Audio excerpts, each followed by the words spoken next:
Seseorang di antara mereka seperti hadis Nabi SAW yang berbunyi orang mukmin kalau berbuat dosa kecil saja, maka dia akan melihat seperti sebuah gunung yang berat di punggungnya.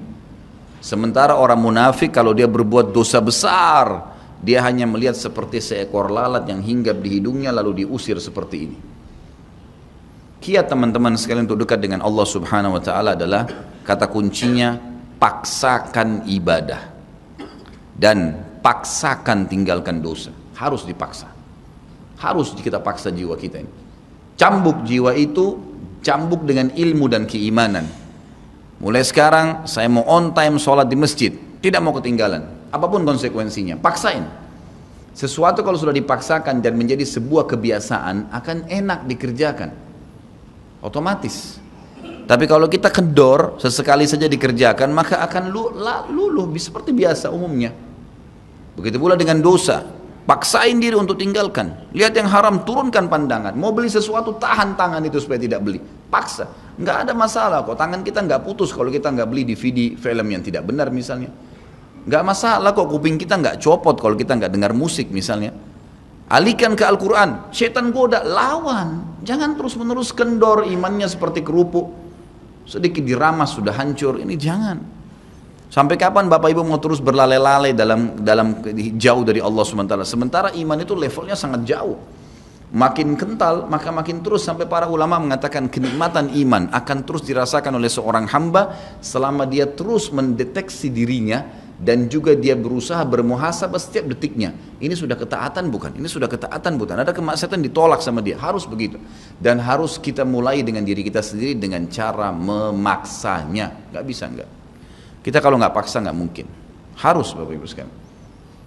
Orang lain telepon nanti kita atau lihat perubahan, kamu alimnya, ingat majelis ilmu seperti ini Bapak Ibu sekalian. Saya sering ulangi kalimat ini. Saya nggak datang jauh-jauh dari rumah saya ke sini untuk menghibur Bapak Ibu cerita dongeng atau hibur Bapak Ibu dulu sini sejam 2 jam. Ini bukan. Ini kita sedang bahas wahyu. Wahyu ini penyampaian dari Tuhan Allah pencipta langit dan bumi untuk membawa pada perubahan. Kalau Anda hadir di majelis ilmu dan Anda pulang setelahnya terasa, ya kenapa ya saya kayak merasa ada beban nih, kayak saya merasa bersalah, kadang-kadang kita menangis, itu semua peringatan dari Allah Subhanahu wa taala. Ambil, oh ini berarti kebaikan, itu kebaikan. Karena Allah mau dengan perasaan itu kita berubah. Ada perasaan untuk berbuat dosa jadi takut karena sudah hadir di pengajian, itu tanda keimanan. Termotivasi untuk mengerjakan ibadah, hadir lagi di majelis, iya. Begitu teman-teman lihat kamu alim ya sekarang, iya alhamdulillah, saya sangat bersyukur sama Allah. Jangan malu ucapin itu. Alhamdulillah saya berubah, saya merasa luar biasa, saya bersyukur sama Allah karena Allah masih bisa berikan keselamatan saya sebelum saya meninggal. Mudah-mudahan kamu juga bisa rasainnya keimanan saya. Motivasi dia supaya dia mau ikut. Ini enggak, kamu sekarang alim ya, masa pakai jilbab begitu, kenapa kamu pelihara jenggot, masa azan harus selalu ke masjid. Kemarin, oh iya ya, udah sini aja sholat sama saya, kendor, sholat di rumah, kendor, ganti lagi kembali jilbabnya jilbab gaul dan seterusnya. Ini sampai kapan kita mau tergoda nih kira-kira? Waktu terus berjalan. Ingat, setiap peluang ibadah, Bapak Ibu sekalian ingat, Allah peringatkan Anda dan saya seperti cuma ini, penyampaian. Dan kita yang mengubah diri kita. Tidak mungkin saya mengontrol Anda satu-satu di rumah Anda, atau tidak mungkin Allah Subhanahu wa taala menurunkan tangan dari langit. Tetapi Allah Subhanahu wa taala memberikan kepada kita penyampaian dan berikan hati nurani untuk bisa menyentuh hati nurani kita agar kita melakukan, ya, mengerjakannya. Harusnya begitu. Jangan pernah malu untuk berubah menjadi orang lebih baik. Yang malu itu kalau kita menjadi orang lebih buruk. Ingat, peluang-peluang ibadah yang Anda sudah sia-siakan, wallahi Bapak Ibu sekalian, demi Allah Anda akan sesali nanti. Di hari kiamat nyesal, ya Allah, kenapa dulu saya nggak puasa Senin itu ya? Nyesal, ya Allah, kenapa dulu saya nggak sholat tahiyat masjid ya? Saya malah duduk di depan masjid cuma ngobrol-ngobrol. Ya Allah, kenapa dulu saya nggak maksimal bacanya cuma surah pendek ya? Kenapa nggak surah panjang ya? Ini ibadah saja bisa kita sesalin, apalagi kalau dosa, malah lebih parah itu. Menyesalnya luar biasa, tapi nggak ada gunanya. Peluang-peluang ibadah yang Anda sudah sia-siakan tidak akan pernah bisa diperbaiki. Nggak bisa. Ini tadi kalau ada orang tidak ikut sholat sama kita berjamaah maghrib misalnya, kemudian mereka ikut di pengajian lalu merasa tersentuh, coba ya saya ikut dari awal ya, memang betul penyesalan bagus, tapi sudah dicatat dan tidak akan pernah berubah di buku amal. Pada hari itu, jam itu, sholat itu telat, pahalanya beda dengan orang yang awal waktu.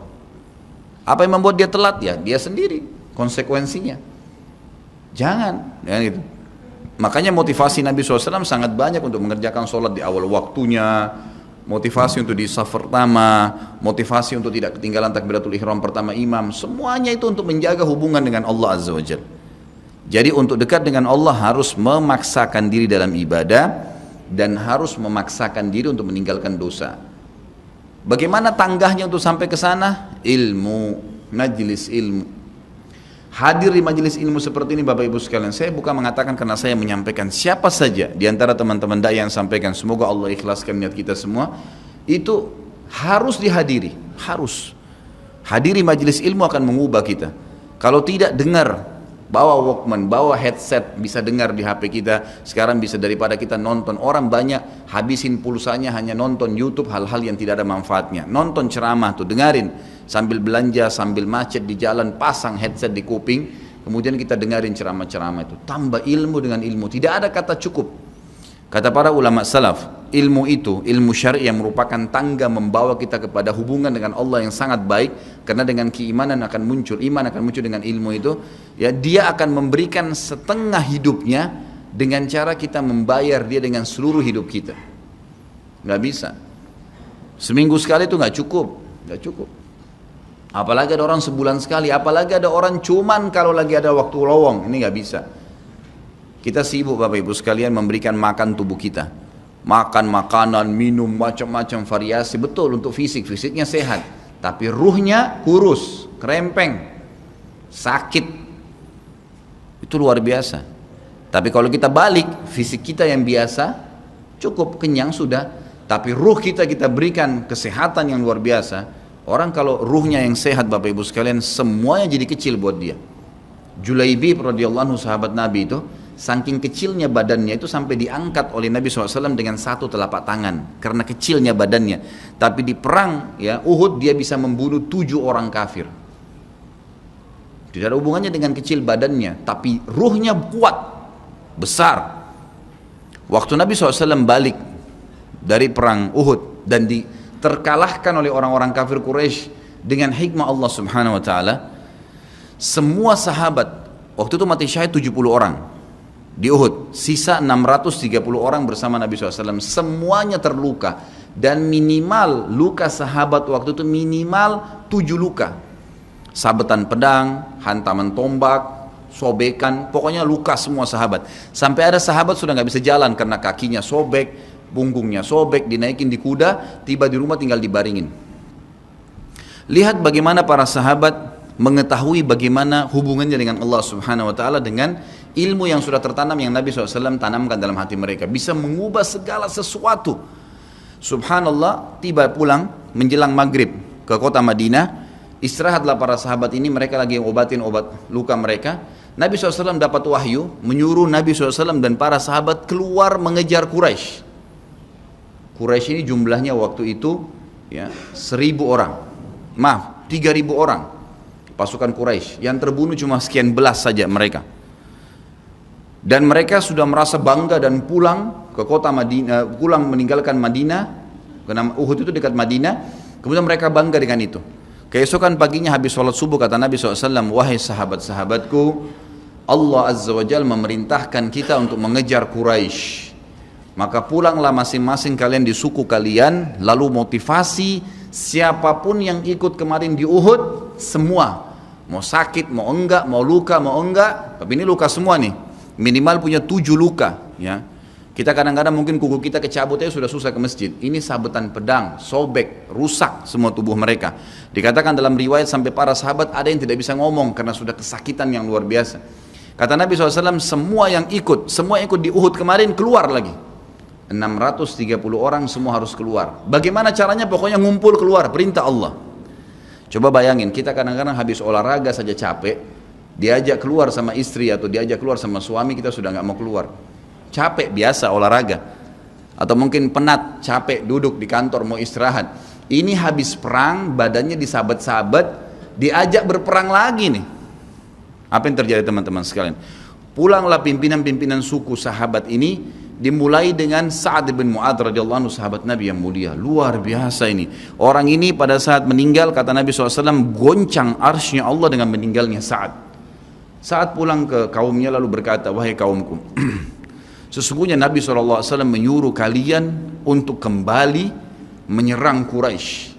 Pada saat itu mereka lagi ngumpul saling ngobatin luka, dan di depan mereka yang saling ngobatin luka itu adalah Usaid bin Khudair, sahabat Nabi yang mulia. Ini sahabat Nabi yang satu dari Aus ini, kalau membaca Al-Quran malaikat turun dari langit dengarin bacaannya, luar biasa.